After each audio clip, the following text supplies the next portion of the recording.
wasn't a vintage game. We're certainly not going to be looking back at the highlights too much after that because there weren't too many. But in the end, I think that the right team won, didn't they, Janelly? They had that extra bit of quality. Definitely. Spain was the better team, not just because of the way they maintained the ball and took care of the ball. They had quality chances. And it's wonderful that you have players that can come off the bench and absolutely make a difference. What Merino did in minute 90 was just impressive. It's exactly what Spain needed. And Portugal on the other side, the subs that they made didn't make a difference. They didn't make Portugal more dangerous. I expected much more from this Portugal side. I was a bit underwhelmed with, I think, every single player on the pitch. I think also Mendes coming off early because of that injury. I think it did have a bit of an impact. But there's no excuses with the quality that they have in these players. There was no excuses for them today. First of all, credit to Spain. I still think they haven't even hit the highest gear that they have yet. One of the criticisms for me about Spain is that they want to be so perfect in front of goal. They want to find the perfect pass, the perfect moment. They want to score from the 6. Merino, for me, makes the difference also because he's got a nose for goal. So that's the Spain side of it. The Portugal side of it, and we make jokes, and when people say, oh, you make up these narratives about Ronaldo, it's a real shame. It's a real shame that Roberto Martinez didn't have a big enough personality, a big enough put his feet down and say, I have to do what's best for the team. He didn't do what's best for the team. That's 100% fact. If you tell me that if I'm managing or whatever, and you tell me I got a player for you, don't tell me his name. Don't tell me what he did. Don't tell me the trophies that he won. Just tell me I got a player coming into this World Cup who's 41 years old, who has played in Saudi the last couple of years, and you've got a striker on the bench that just went to Milan for 75 million, who scored the game winner last game, by the way, that you didn't put into the game. If you said I got this player, 41 years old from Saudi, that's been playing Saudi, I would say no, thank you. I don't want to know the name. I don't want to know what he did. I don't want to know how many goals he scored. That's not the best for Portugal right now. And add to that list, the minute something doesn't go his way, what are the faces he's pulling on camera? I mean, but let's put that aside, right? Because he's got this unbelievable standards that he sets for himself, right? Yeah. And he's not going to go to the bench and say, I'm 41, let me stay on the side. But at 41 years old, you got a guy, Ramos, who scores goals, who's more mobile. We spoke to Gaizka before, the Mendieta, before the game. We said, who would you rather play against? Would you rather play against Ronaldo or Ramos? He was like, thank God Ramos not playing. Yeah. Thank God it's Ronaldo. And he played 90 minutes. It was not good. He was not good. He doesn't give you anything. So for me, it's a shame. If I'm a Portugal fan, I'm upset. I'm not upset at me for calling out the elephant in the room. I'm upset at the decisions Roberto Martinez made. And for me, it's a sackable offense, the decisions he made this tournament. Well, he's leaving anyway. So, yeah, but again, I've said it before, just go real quick on that and then back to the Spain piece of it. I think this is legacy tainted for Roberto Martinez. You've had a golden generation at Portugal. You've had a golden generation at Belgium. And you've got nothing to show for it. And he might be a nice guy, might be a great coach and all of those things, but it comes down to, can you make the harsh decisions? And unfortunately, he hasn't been able to do that. Again, whether you take Ronaldo off or whether you leave him on, you can't have a striker who just scored not come into the pitch when you're chasing it, a game. So for me, that's that. But I think Spain, on the Spain piece of it, I think they're a nice team to play against. The more I watch them, the more I think, okay, from an England point of view, if we had to play Spain, let's say it was a final against Spain, I'd say I'll fancy our chances. Yes, they can move the ball really well, but actually very one-dimensional. Go out to Lamine Yamal all the time and hope he can do something on the left-hand side. So many times they created things down that right-hand side with the underlap of Pedro Porro, put balls into the box. No real striker there, no killer in the middle to have the 6-yard tap in it. It all has to be perfect for Spain to score. And then when you look at it from like an England point of view, we would be looking at that going, okay, we're not great with the ball, but we're better at pressing. We can press and we can run all over teams. And defensively, we haven't actually seen whether Spain have been tested. But it's another clean sheet, though. It is. I totally agree. Yeah, good point. And you can't take that away. But one of the questions at the top of this is we haven't seen them tested yet because they keep the ball. But I actually thought Portugal were just so disappointed. But Spain will be happy. They're growing. Again, no Nico Williams again. So is he just out of the World Cup? They're not telling us. But when you've got people like Merino who can come in, obviously as a midfielder or a striker, as soon as he got put through, we both said goal. You know who's going to score, and that's a great weapon to have off the bench. Grella mentioned Gaizka Mendieta, who we spoke to prior to the game, and he rejoins us live now. Gaizka, thanks again for coming on. pretty much all of those predictions you made before the game proved to be correct. And that, as Troy just said there, that late moment of quality, making the substitute, Mikel Merino coming on, there was only one place that through ball was going to go. He was going to put the ball in the back of the net. You must be delighted with the way it's gone for Spain. Yeah, we left it too long and too late. But anyway, we're happy that we made it through. Yeah, certainly, I said, like, both teams know very well, so in their minds, the moment of not making a mistake, not giving anything away for the opposition team because you know you can't be punished. I think it took a big weight on their shoulders. Defensively, both very good, clean sheets for so many games now. But yeah, it was a matter of a quality, a player that they would change or find the space to put that pass through, or a player with the quality good enough to be able to score that goal. So Luis de la Fuente made it right, made 2 calls. I heard the guys talking about Roberto.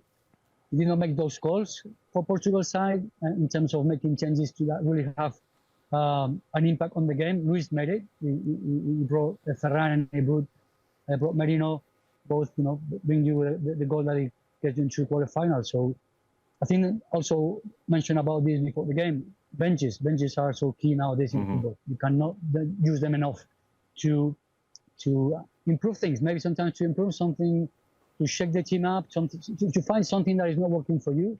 You need to look into your bench, and both today have plenty of options. And I'm really happy that Spain found them and put them on the pitch. I'm going to ask you again about Lamine Yamal. He underperformed today. I think he was really one-dimensional. He kept trying the same move. He was getting beat. He looked slow. What's your take on his performance today? I know you thought last match he was the best player on the pitch. Today, I don't think that was the case. No, I didn't see many Spanish players today playing at the best. As I saw them against Austria, and obviously when the team plays well, it's for a reason. I didn't see Yamal, although started very well. I thought in the first minutes he was very sharp, and could be the game that he really takes off. But certainly did not. Also, I think playing against Nuno Mendes was a tough decision, but in a tough game. But he was clever in the way trying to find his back. When Mendes got stopped because of the injury, yeah, Portugal lost a big game offensively, but I think they gained defensively with Semedo, and that made it more difficult for Lamine. But I mean, not to take anything from Lamine not performing at the level that we want. But again, it's another step in the build-up for him to be at the level that he needs to be. We have a few more days for the next game. Gaizka, maybe this happened to you. Obviously, you played at the highest level. You played in a World Cup yourself. Just quickly, you're Ramos. You scored the winner in the last game. Also, I know the talk about Portugal, Ronaldo, all these. You score the winner, and you're on the bench, and you don't come into the game. And then now you're out of the World Cup. What's going through your head as a player, as an individual at that time? You got to be angry. No, of course you're angry. Because you're angry because you're not starting, because you score a big goal, important goal for the team, and next game you don't even play 1 minute. Of course you are very angry. But also Concacaf, there's a lot of players, Leao as well, the players that they did well in the games coming to today, did not participate at all. So I think that's, if they would have progressed, you're losing players, emotionally and kind of attached to the group. So I think those are all things for Portugal to be asked for. But yeah, of course, if I'm Gonzalo, I'm not happy at all with Roberto, with anything. Taking it back to the Spanish element of it. Wonderful again in keeping the ball between the boxes. I thought they were very solid. Killed you with 1,000 passes. Yeah. Final third. We spoke up about the attackers and how well they've been doing, but it feels sometimes you're just missing that ugly number 9 that just wants to stand in the 6-yard box and have the tap in. How do Spain, as this competition carries on, how do they get over the line with having to score the perfect goal? It feels like the goal has to be perfect for Spain to score. Well, if it needs to be a header, it would be Merino. We don't have a number 9, and it was one of the talks when Luis de la Fuente gave the list. There was no proper number 9, old school number 9 in the box to have an ugly game, like you said, and put a lot of crosses and hoping that he will get unconnected, like Fernando Llorente we had, with Saif, Morientes. But nowadays, there's no such a player like that. Obviously, Luis de la Fuente doesn't want to have one of them. We have a pace. Victor Munoz was on the bench. He's a very also came from injury, but he seems to be fine now. Hoping Nico Williams, Jeremy Pino is not that kind, but still very fast. So Torres, I think the style of Spain now is changed. He's not looking for number 9s. He's looking for pace from the outside to the inside. But yeah, hopefully it won't happen. But there might be a game that will happen in Qatar against Morocco. That you need to put balls in the box, and we don't have players with the natural ability to be a number 9. We have players that can obviously be in the box and do other things, but not like that. So hopefully we will not miss it. We will have enough work we have. But it's something that we discussed a lot with the team that actually Spain has. Gaizka, Grella made that point earlier, and I agree that it doesn't really look like Spain have almost got past third gear so far at this World Cup. How do you look at that? Are you pleased by the fact that they haven't really had to push into fourth and fifth gear, and maybe they can save that for later games? Or would you like to have seen them tested more? Well, we keep saying this. Has Spain been tested? Well, Cabo Verde, Cape Verde almost knocked out Argentina, and it was not the easy game that people thought it was. Then Saudi played very well. Then Uruguay, very tough game. Then Austria, okay, I don't think they play at the level against Spain, but Spain, also because Spain did the things very well. So I think Spain is adapting what it has in front of them. And today we thought they were going to be tested because Portugal. So again, we're comfortable with the ball. We defend with the ball. We have the ball, they don't have the ball. That gives us confidence and the opportunity to attack at any moment. So I'm quite comfortable and happy with that. Of course, I would like to see a bit more of dynamic and fast attacks at some points, because it looks like we are too comfortable having the possession. But seeing the players that we have that kind of gear. It's just maybe sometimes we don't show it enough. So maybe in the next round, depends which team we have in front of us, we change that gear. But so far, I think Spain has been adapting to the requirements of the game that they're playing at. Yeah, guys, one question for me. Roberto Martinez, obviously a Spanish coach.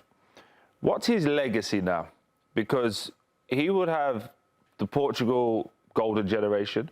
He's at the Belgium golden generation. He's coming across as like a nice coach but doesn't get the job done. How will he be perceived now as a coach overall? I think we need to ask him what was being requested when he signed those contracts. If it was to win the World Cup, or if it was to qualify for quarterfinals, or if it was to get out the group stages. So I think that's one thing. If whoever contract him was happy with what he achieved and it was asked for from outside, of course, yes, I agree with you in the way that Belgium was for so many years the golden generation, did not get what we thought it could do. Maybe we don't know what would have happened with another coach. Same Portugal. We looked at Portugal's squad. I've said it all the time. Like, for me, the squad is unbelievable. But you see them play, you don't see the Vitinha, you don't see the Neves, you don't see Bruno Fernandes, you don't see the players in the clubs playing. Maybe only the goalkeeper is the only way that he's performed fantastic, Diego Costa. But the rest, yeah, it's question mark. So is that Roberto's responsibility? I think in a way it is, but I don't know if it's totally his responsibility. How much responsibility is also for the players? Yeah, and before the game, you spoke about how this Portugal team plays as individuals and not plays for the team.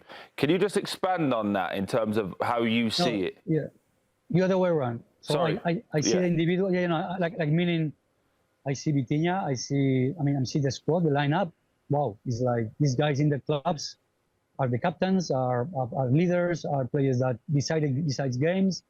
I don't see that with Portugal, and I think it's because they are to the service of the team. Because again, it's my guess, it's because they've they've been told to play like well, like Vitinha, you hold position. Neves, you hold your position because we don't want to lose balance. Bruno, don't make too many runs. Again, this is me thinking about why these players don't go and, we don't see the Vitinha on the ball all the time appearing everywhere. We don't see the Neves the same, getting in the box. It's small, but it's a great header. We don't see Bruno Fernandes getting those balls between the lines and making assists and scoring goals. So where are those individual players with Portugal? That's my question for Portugal if I was Portuguese. I'm happy they didn't show up today, to be honest. But why they're not showing in more games? I haven't seen Portugal at the level of the players they have as a national team. Who is that responsibility? That's the question they need to ask themselves. Well, their loss is your gain. Thanks very much, Gaizka, for joining us both before and after the game. Really interesting to speak to you. We'll speak to you soon. Thank you, guys. Pleasure.